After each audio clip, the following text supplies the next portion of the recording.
Bien, muchachos, hablemos del VAR.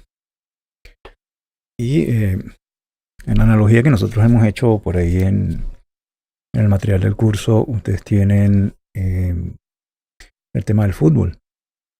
Y todo lo llevamos, digamos que a ese lenguaje para tratar de explicarles a ustedes cómo funciona este tema de las inversiones, del mercado de valores, en fin. Y siempre está presente la incertidumbre. De hecho, hay una parte donde nosotros decimos, bueno, que hay que analizar cuáles son las estrategias, por ejemplo, que está utilizando el rival, cómo hay que conocer el campo de juego, cómo está el terreno, hacer el reconocimiento de campo que hacen los equipos, y el tema también de eso, de estudiar al rival por el tema de plantear una estrategia propia. Pero siempre hay incertidumbre, y hay incertidumbre como por ejemplo esto. Obviamente no es el VAR del que yo quiero hablarles, pero fíjense que por muy buena estrategia que de repente yo tenga trazada, siempre hay cosas que surgen en el camino, como por ejemplo esto. No sé si vieron los partidos de la Copa América, pero ahí tenemos el famoso VAR al que digamos, hacían uso los árbitros y que anularon un montón de goles y en fin. Digamos que con esto no contaban los que estaban haciendo la estrategia para plantear juego en los equipos. Entonces siempre va a existir la incertidumbre. ¿Qué pasa en el mercado? En el mercado financiero también la incertidumbre se traduce en lo que conocemos como el riesgo. ¿Y cómo podemos medir el riesgo? Pues hay una metodología que se llama el VAR. Entonces, pues yo buscando un poco en internet del VAR, me trajo este VAR. Entonces, no, obviamente no es este el VAR que estaba buscando. Tampoco es este. Ojalá lo fuera, pero en fin, sí es este.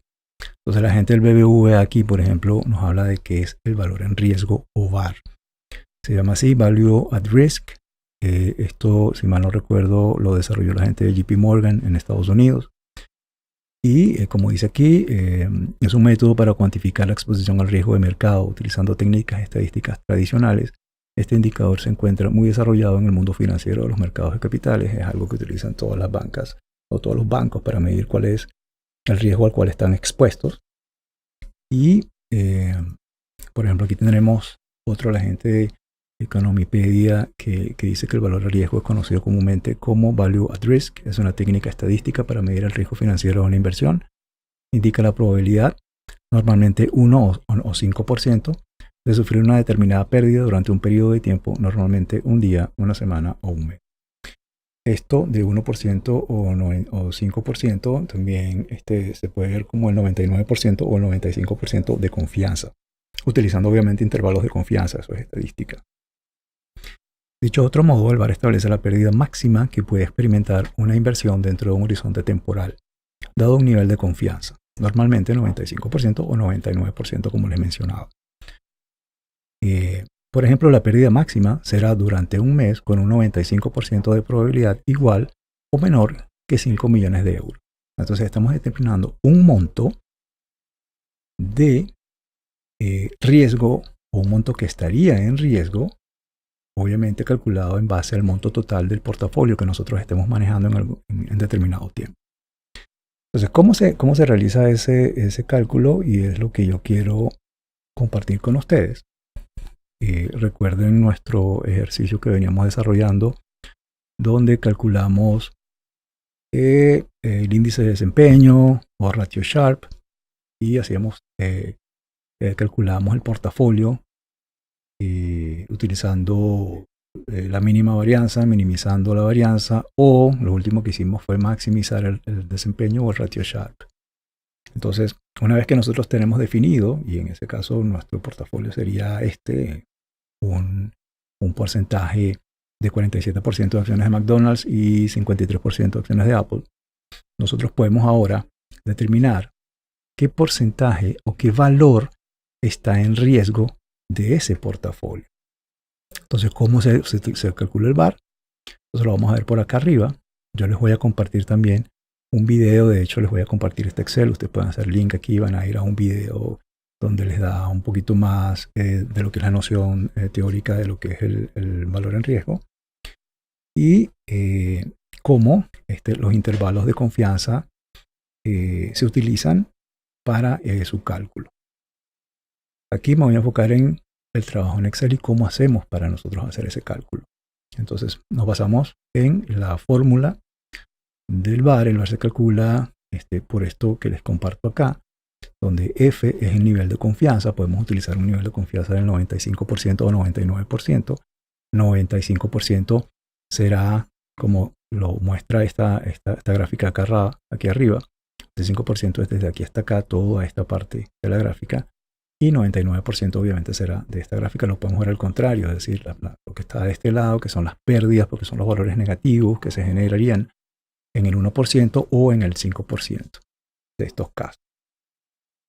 Esto es la media, y lo que estamos utilizando nosotros como medida, como lo vimos en el ejercicio anterior también, es la media de las rentabilidades que nosotros ya calculamos por acá con los datos históricos.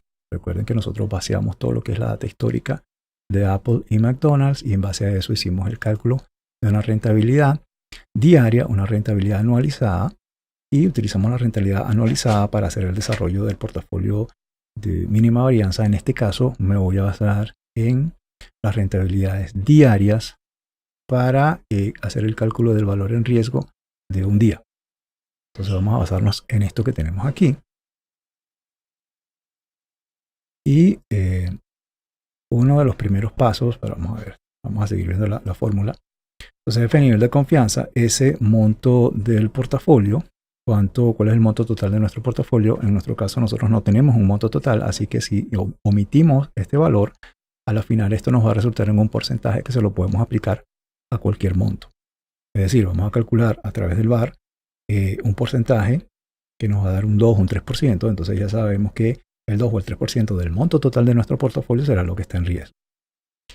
Entonces ese monto del portafolio no lo vamos a usar, eso a su vez está multiplicado por la desviación estándar del portafolio. Recuerden que medimos el riesgo a través de la desviación estándar, y la desviación estándar no es más que una medida de dispersión, es decir, esas mediciones o esos valores de rentabilidad diario, cuánto se desplazan de su media, y multiplicado por la raíz de la frontera de tiempo, que en este caso vamos a estar trabajando con un día.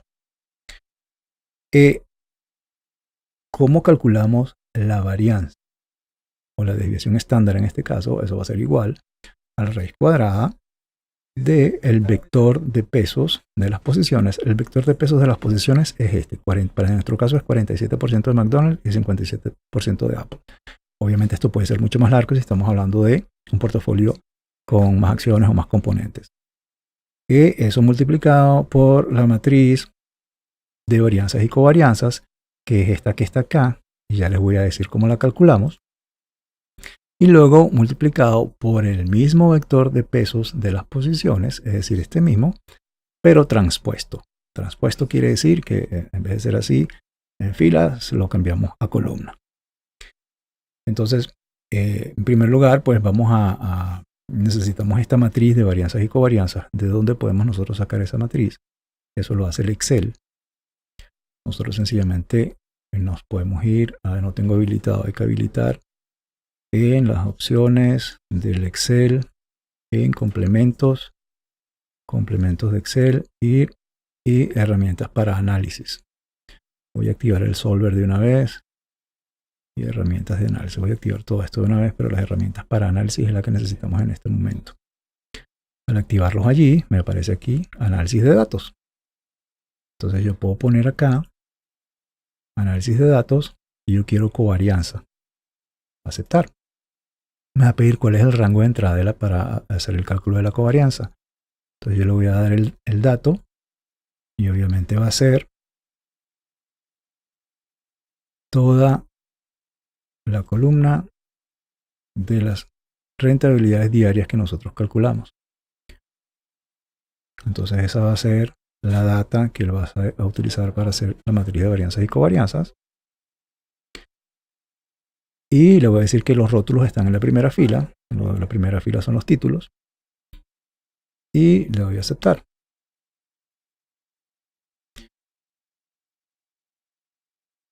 De esa forma, bueno, me lo hizo en otra hoja. pero él me da entonces aquí la matriz de varianzas y covarianzas, y esta matriz me va a dar solamente los valores. Si esto fuera una 3x3 tendría otro valor aquí y otros valores aquí abajo. Si fuera de 4x4 tendría valor aquí y valores aquí abajo. Los valores de acá arriba no me los da, pero yo lo que hago es rellenarlo, es decir, este valor va a ser igual a este de aquí abajo, porque digamos que son simétricos. Los valores de acá arriba siempre van a ser igual a los valores de aquí abajo. Entonces esa es la manera de calcular la matriz de varianzas y covarianzas, que es esta que está acá, matriz de varianzas y covarianzas. La matriz de correlación se calcula de una manera similar. La matriz de correlación, ¿para qué nos sirve? Nosotros igual iríamos aquí a análisis de datos y en este caso sería coeficiente de correlación, aceptar.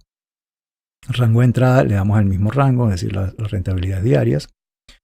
Rótulos en la primera fila. Y aquí le tendríamos que dar un rango de salida y decir dónde voy a querer, que fue lo que no hice en el anterior y por eso me lo puso en una hoja nueva. Y entonces me daría mi matriz de correlación. ¿Para qué me sirve la correlación? Para saber qué tan correlacionados, de ahí viene su nombre, está, por ejemplo, la acción de McDonald's con la acción de McDonald's. Obviamente la relación McDonald's-McDonald's es 1, la relación Apple-Apple es 1, pero ¿qué tan correlacionada está McDonald's con Apple? 0,3%. Obviamente 1 es lo máximo de correlación y eso me puede ayudar a mí a identificar si estoy manejando una matriz de muchos más componentes, es decir, un grupo grande de acciones, cuáles están correlacionadas entre sí y cuáles no están tan correlacionadas.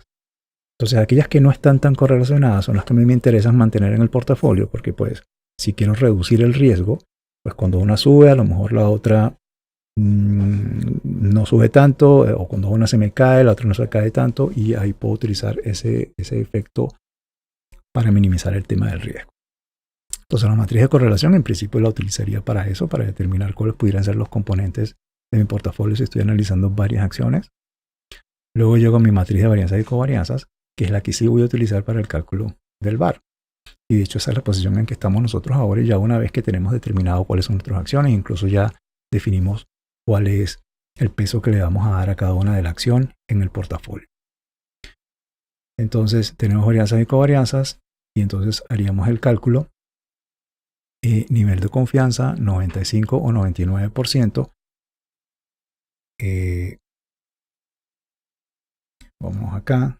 Entonces, utilizando esta fórmula que está aquí, nosotros tendríamos que para el cálculo de la varianza, tenemos que pasar primero por multiplicar la matriz de varianzas y covarianzas por el vector de pesos y posiciones. El vector de pesos y posiciones es este que está aquí. Entonces yo estaría multiplicando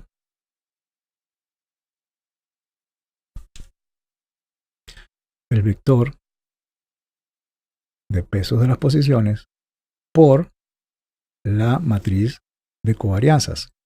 Y eso me va a dar como resultado este vector de dos valores. Eso se hace con la fórmula mmult. El Excel lo que hace es multiplicar ambas matrices. Si quieres lo podemos hacer de una vez para que vean cómo se hace. De la multiplicación sería de esta matriz, que vendría siendo la matriz del vector de los pesos, por esta matriz, que es la matriz de varianzas y covarianzas. Entonces, si yo quiero realizar ese cálculo, yo tengo que decir que esto va a ser igual a MM. Fíjense, ya Excel me da una fórmula aquí, le doy doble clic, le doy a multiplicar la matriz. Mi primera matriz va a ser esta. Le doy Shift, dos puntos. Y mi próxima matriz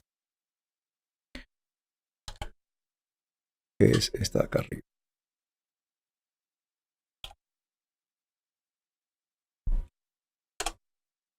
Enter. Ahora yo tengo que demarcar las dos posiciones que van a tomar la nueva matriz.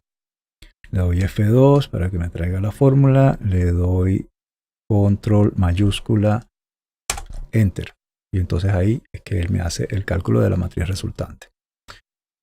Y luego que tengo este cálculo, o esta matriz que es el producto de estas dos primeras, entonces esta que tengo acá, ahora la multiplico de nuevo por la matriz de pesos, pero transpuesta. Entonces, ¿cómo hacemos la transpuesta? La transpuesta es sencillamente, no es esta en esta posición horizontal, sino que es esta misma matriz, pero en posición vertical. Como la tengo acá, entonces la tomo desde aquí. Entonces le digo al Excel que me va a multiplicar esta matriz, que es la que acabamos de calcular, por la transpuesta de esta, que es esta que está aquí. Y entonces de esa manera me da la varianza del portafolio. La desviación estándar, por estadística sabemos que es la raíz cuadrada de la varianza. Entonces de esa manera ya tenemos la desviación estándar del portafolio. Sí, cuando yo multiplico una matriz como esta, en este caso estamos hablando de una fila, dos columnas, 1 por 2, por 1 de, en este caso sería 2 por 1. Yo voy a obtener un resultado de un valor único. Es decir, va a ser un solo valor la multiplicación de esas matrices con esa naturaleza.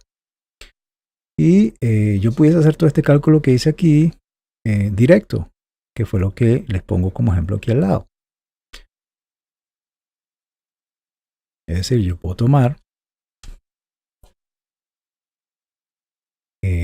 la función de multiplicar matrices dentro otra función de multiplicar matrices y multiplico esta matriz, la primera que selecciono acá, por esta, y luego, punto y coma, vuelvo y multiplico por la transpuesta de esta misma. Y entonces él automáticamente me la va a voltear, digamos, me la va a poner en esta posición. Hace todas las operaciones de una y el resultado al valor, al final, es el mismo. Recuerden que aquí uno tiene que F2, Shift mayúscula, Enter, para que haga el cálculo de matrices. Y entonces ahí ya me lo hace. Fíjense que llegamos al mismo resultado. Después le saco la raíz cuadrada y ya tengo mi desviación estándar. Entonces ya tengo la desviación estándar, tengo el nivel de confianza. Vamos a suponer que trabajamos con un nivel de confianza del 95%. Recuerden que estamos hablando de entonces tomar esta parte de la cola de la función normal en este caso. Y el Z para esa, recuerden si trabajaron con intervalos de confianza, esto es de estadística. Pero bueno, yo en las tablas de la función Z, antes trabajamos con tablas, ahora obviamente el Excel nos da automáticamente el valor de Z con esta función, distribución normal, estándar, inversa. ¿De qué? Del 95% de confianza que le estamos dando. Entonces, él me da el valor Z es el valor de este que está aquí. Y lo necesito para la fórmula y para hacer el cálculo. La frontera de tiempo, vamos a calcularlo para un día. Y entonces, sencillamente sería aplicar la fórmula que tenemos aquí arriba del bar, donde es igual a la multiplicación del nivel de significancia o el valor Z, que es este que calculamos aquí, por la desviación estándar del portafolio, por la raíz cuadrada de la frontera de tiempo, que para este caso es un día. Entonces, con esto llegamos al valor del bar. Entonces, ¿qué me quiere decir esto? Esto es un 1,3% del monto que yo maneje en mi portafolio. Entonces, si yo manejo un monto, por ejemplo, vamos a suponer que mi portafolio es de $1.000.000,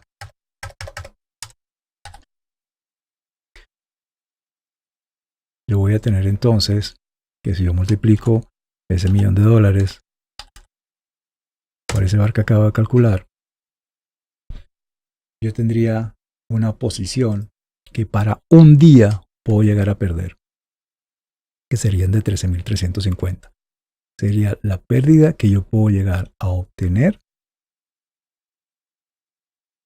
en un día.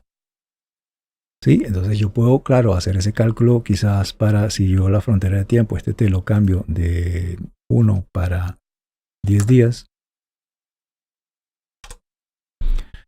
Entonces ahora el monto se incrementa y estaríamos hablando de $42,000 que pudiera llegar a perder en un día en un portafolio de 1 millón, obviamente con un portafolio que está compuesto de esta manera, con opciones de McDonald's y de Apple. Yo pudiera decir, bueno, quiero un nivel de confianza más alto, lo quiero con el 99%. Va a aumentar entonces el valor que tenemos en riesgo. Entonces esa es una manera de calcular cuál es el valor que se está en riesgo en un portafolio. Una de las medidas de riesgo que se utiliza en análisis de portafolios y es lo que pues quería compartir con ustedes. De todas maneras yo les estaré también compartiendo este material y este es el Excel que es la continuación de lo que hemos venido haciendo durante el curso.